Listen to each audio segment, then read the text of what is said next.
Bon, et bien comme on dit, jamais 203, donc me revoici encore avec un tuto de coiffure. Donc là, un chignon très volumineux avec cascade de mèches.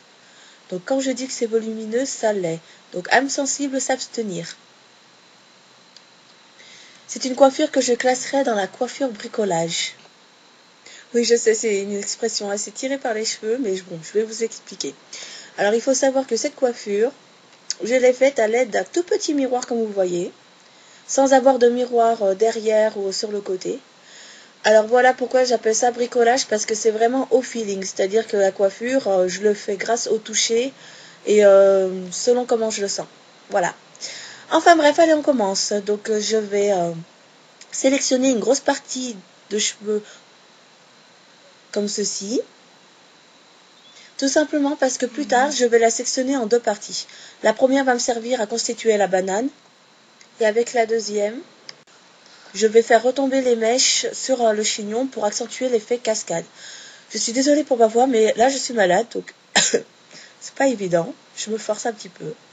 Bon, alors comme vous voyez, j'utilise un bigoudi velcro. Tout simplement parce que le temps que je me coiffe, il va me permettre d'obtenir du volume au-dessus de ma chevelure. Bien, commençons. Alors, vous allez séparer votre chevelure en 4 parties. Donc là, je pense que c'est pas la peine que je fasse d'explication. Le visuel est assez explicite. Bon, petite précision parce qu'il y a toujours des râleurs. Sachez juste que ce chignon volumineux, je le fais comme ça parce que j'ai envie de le faire comme ça, tout simplement. Je dis pas que c'est une super technique, que c'est la meilleure, etc. Et de toute façon, quand je fais d'autres chignons volumineux, j'utilise également d'autres techniques. Donc voilà. Ceci dit, on va reprendre les explications. Donc n'oubliez pas que la section d'en bas doit être très importante. Comme ça, elle va pouvoir recouvrir la boucle. Alors, qu'est-ce que j'appelle la boucle? Donc là, je vous remontre. C'est-à-dire qu'avec la section du dessus, je vais faire une boucle, non pas une couette. Donc au dernier tour d'attache, ne tirez pas complètement sur la mèche. Voilà. Juste pour moi, la moitié, vu que ma longueur est assez importante. Ça me permet d'obtenir donc une grosse boucle et ce qui va constituer mon volume. Fixez-la avec des pinces plates. Donc écoutez, moi je vais faire en sorte d'obtenir le volume en dessous. Parce que c'est vrai que c'est rare de voir un chignon volumineux en bas. Ça c'est mon choix. Hein. Si vous voulez obtenir du volume au-dessus de la chevelure ou au milieu, à vous de fixer la boucle de sorte à ce qu'elle se retrouve là où vous voulez obtenir le chignon volumineux.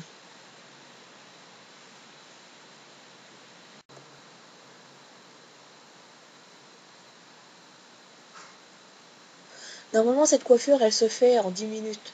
Mais là, je prends vraiment mon temps pour vous montrer les étapes de la coiffure, pour pas que vous soyez un petit peu perdus.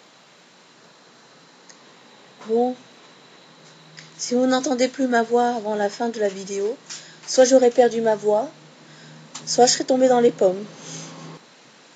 Des pommes. Petite imitation d'Homer Simpson. Bah oui, bah entre ma culture Pokémon et Simpson, vous allez me dire que j'ai un QI très limité. Allez, on retourne aux choses sérieuses. Donc là, je saisis la grosse mèche que j'avais laissée sur le côté pour pouvoir la plaquer à l'arrière. Et surtout, n'oubliez pas quand vous le faites, essayez de cacher l'élastique noir. Enfin, moi j'ai pris un élastique noir, mais vous pouvez prendre n'importe quelle couleur d'élastique. Hein. J'ai pris ce qui me tombait sous la main. Enfin bon. Pour fixer la mèche, là encore, j'utilise des pinces plates.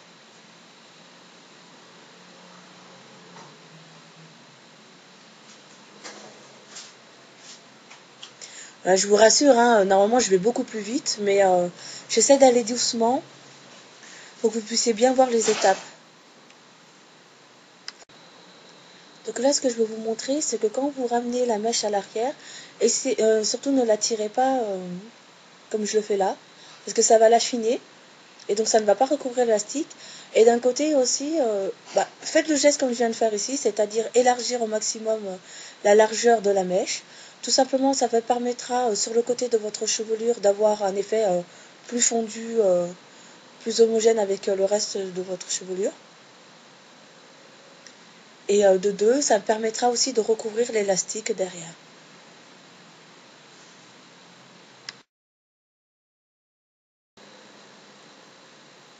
Faites attention que les deux mèches rabattues n'emprisonnent pas les mèches d'en haut.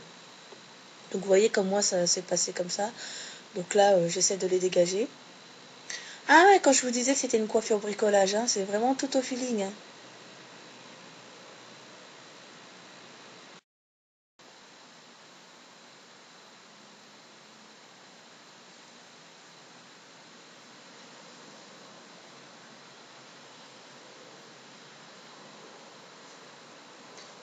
Enfin pour terminer, donc on va rabattre la partie inférieure sur la boucle.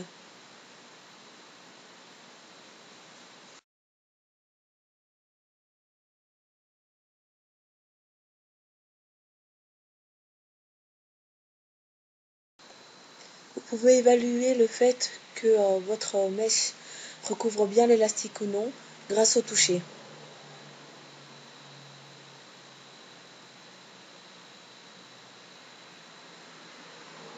C'est sûr que c'est pas une coiffure évidente quand on n'a pas l'habitude de faire des choses improvisées comme ceci. Donc alors là surtout ne prenez pas peur. Je sais que la forme du chignon paraît bizarre, mais je vous rassure, c'est pas la coiffure finale. Hein. Donc voilà. Tout simplement parce qu'avec ma masse de cheveux et le fait qu'ils soient longs, les pinces plates ne fixent pas assez mes cheveux. Donc du coup ça va glisser et donc je vais pouvoir obtenir cet effet volumineux, très beau à la fin. Par contre, vous, si vous avez des cheveux qui ne glissent pas, qui tiennent très bien avec les barrettes plates, surtout ne tirez pas comme moi je l'ai fait. Vous laissez un petit peu du lest et pour obtenir directement en fait un volume relâché. Enfin, je me comprends.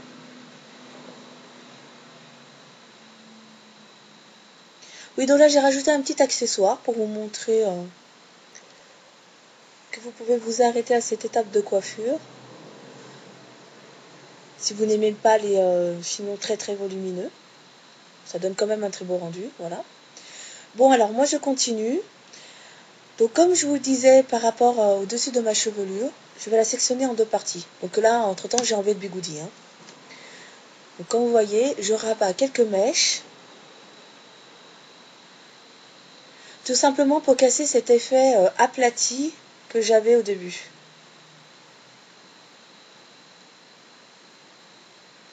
Ensuite, je fixe ma banane. Donc là, rien de sorcier. Oui, vous allez me dire, après presque chaque tuto de coiffure, je fais une banane. Je suis vraiment désolée, mais je suis vraiment à fond dedans. Période de banane. C'est pas ma faute. Un petit crépage vite fait pour avoir un rendu éclaté. Donc là, vous voyez qu'il y a des mèches qui partent un peu partout, ça fait pas très beau. Donc là, on va passer à l'étape rafistolage. Là, ça fait barbare comment je le dis, mais je trouvais ça marrant. Bon, en fait, en gros, vous aurez compris que tout ce qui dépasse, tout ce qui fait moche, vous prenez, vous fixez. Ah, bien évidemment, j'avais oublié d'enlever l'accessoire, donc on voit beaucoup moins le résultat. Donc là, c'est fait, je l'enlève. Et voilà le rendu. Après, si vous trouvez ça moche, bien sûr, vous pouvez ramener le chignon au-dessus de votre crâne ou au milieu. Ça fera peut-être plus joli. Mais pour ce tuto, je voulais vous montrer le rendu d'un chignon très volumineux situé en bas. Et comme vous pouvez le voir, donc mon chignon s'est détendu. Donc on a un meilleur résultat qu'au début. Donc voilà comment transformer une séance coiffure en une séance bricolage rafistolage. Enfin bon. Merci pour tout et à la prochaine. Bye bye.